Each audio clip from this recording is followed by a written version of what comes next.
Halo semua, namaku Daniel dan di video kali ini kita akan kembali membahas hasil investasiku di EasyCash dan aku akan menjawab beberapa pertanyaan dari teman-teman semua yang masuk seputar EasyCash. Karena aku udah lumayan lama nggak bahas mengenai EasyCash, kamu bisa lihat di sini ada sebenarnya lumayan banyak pertanyaan dari teman-teman semua yang masuk seputar EasyCash. Karena kalau misal kamu lihat di masa lalu, aku berinvestasi cukup banyak di EasyCash dan bahkan aku udah mendapatkan keuntungan yang lumayan banget ya teman. Bahkan kalau misalnya kamu lihat ke portofolioku di sini, aku bakal tunjukin. Saat ini aku memiliki nilai aset sebanyak Rp30.121.829. Nah, ini kamu bisa lihat keuntungan yang aku dapat selama ini, total earning itu udah hampir 70 juta ya, teman. Kalau misalnya ditambah referral itu bahkan udah ratusan juta. Kamu bisa lihat kalau misalnya yang bagian kiri, earning before due date, itu artinya pendapatan bunga yang belum aku terima, yang nanti bakal jatuh tempo, dan nanti di kedepannya aku bakal terima bunganya. Nah, pertama-tama aku pengen update dulu seputar EasyCash, karena ada teman kita yang request dari Kak Fadli Rumayar, Bang, bahas tentang update terbaru EasyCash dong, terima kasih. Nah, jadi aku pengen update bahwa untuk saat ini, aku memiliki nilai balance lagi di sini. Kamu bisa lihat balanceku di angka Rp7.071.829. Kalau misal kita cek di sini, kenapa aku punya balance? Ini karena baru ada lagi kemarin pendanaanku yang jatuh tempo. Kalau misal kamu lihat, hari ini adalah tanggal 27. Kalau kita back di sini, kemudian kita pencet ke bagian funding asset, kemudian kamu klik ke bagian pas di sini, nih kamu bisa lihat ya, bahwa kalau misalnya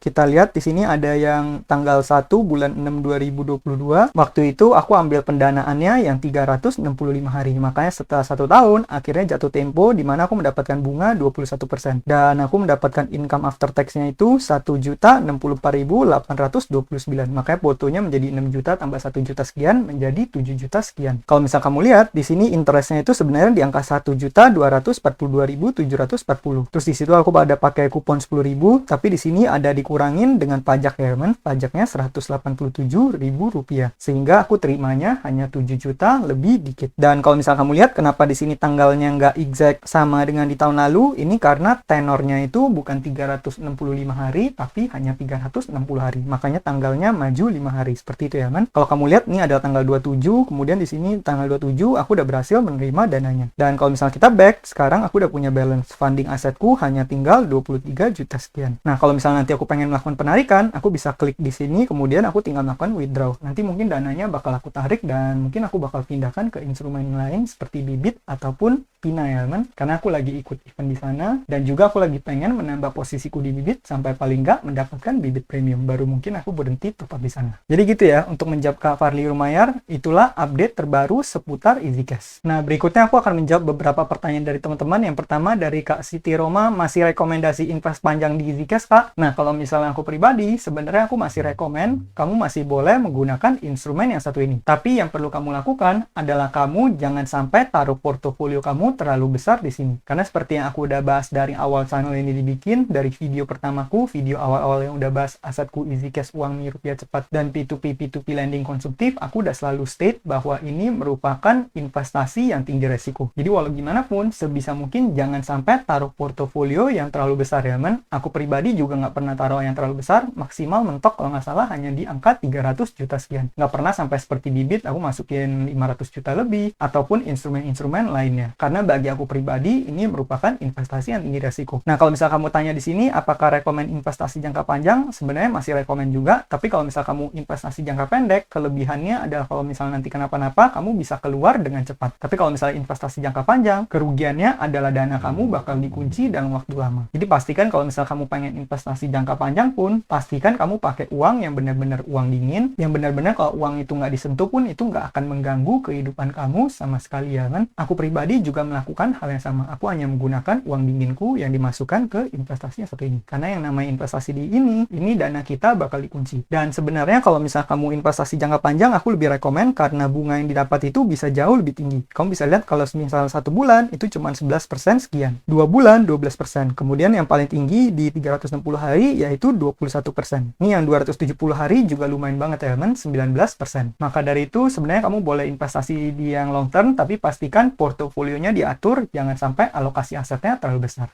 Semoga bantu ya buat kasih tip. Berikutnya dari Kak Vanili Kristalia, kok aku baru mau join di Lender EasyCash? Untuk nomor WA RM dapat dari mana ya Kak? Aku tadi DM ke off-nya di IG, tapi ada beberapa DM nomor pribadi yang jawab, aku jadi bingung. Nah, kalau misal kamu DM ke IG-nya, tiba-tiba ada akun-akun lain yang mendekat kamu, itu kamu harus benar-benar hati-hati karena itu bisa jadi scam. Pastikan kalau misal kamu pengen menggunakan informasi, gunakan informasi yang dibalas dari akun yang udah verified-nya dari EasyCash. Dan sebenarnya kalau misal kamu pengen tanya-tanya seputar RM, kamu sebaiknya join di grup Telegram ya teman, karena yang namanya grup Telegram EasyCash itu aktif banget dan RM-nya benar-benar aktif di sana. RM-nya biasa selalu dengan tanggap membantu keluhan-keluhan ataupun pertanyaan dari kita para investor. Aku pribadi udah berkali-kali kontak ke RM, berkali-kali tanya ke sana, dan selalu menurut aku pribadi jawabannya sangat memuaskan dan membantu banget. Jadi kalau misal kamu pengen join di grup Telegram, nanti mungkin aku bakal tulisin linknya aja, kamu langsung join di grup Telegram, kamu langsung cari aja di sana. Di sana nanti langsung bisa tahu siapa RM-nya, dan jangan sekali-sekali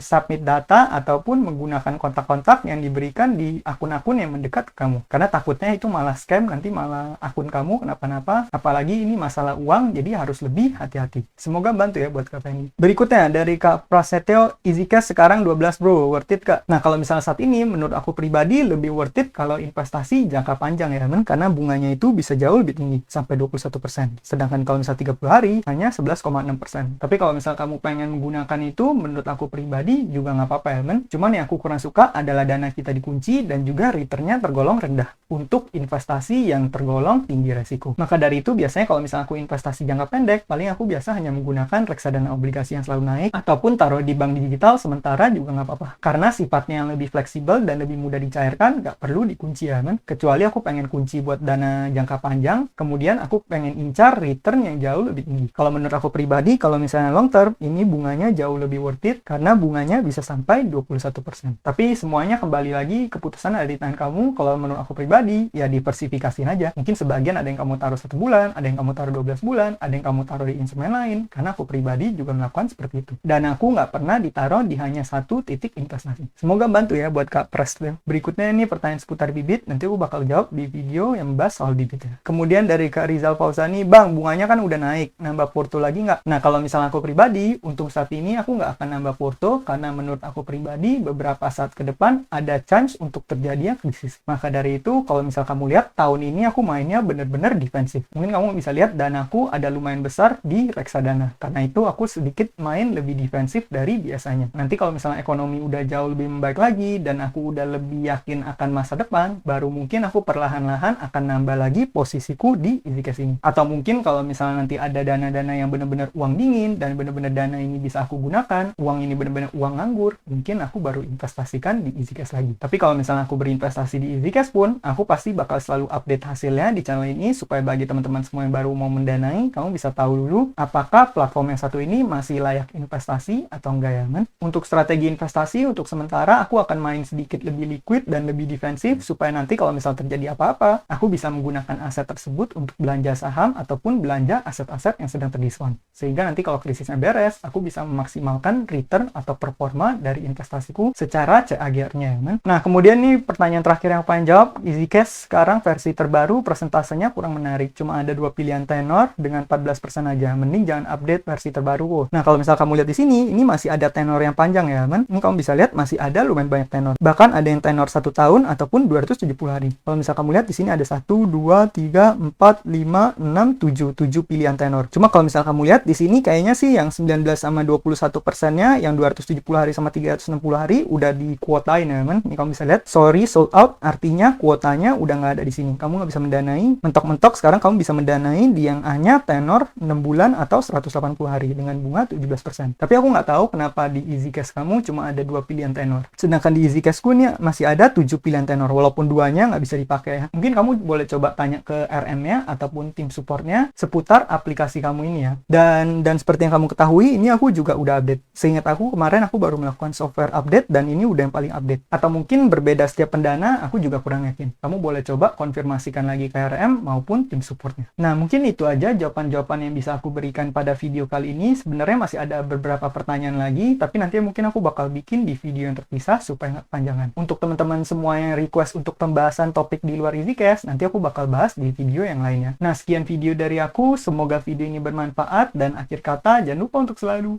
invest. Sampai jumpa di video berikutnya. Bye.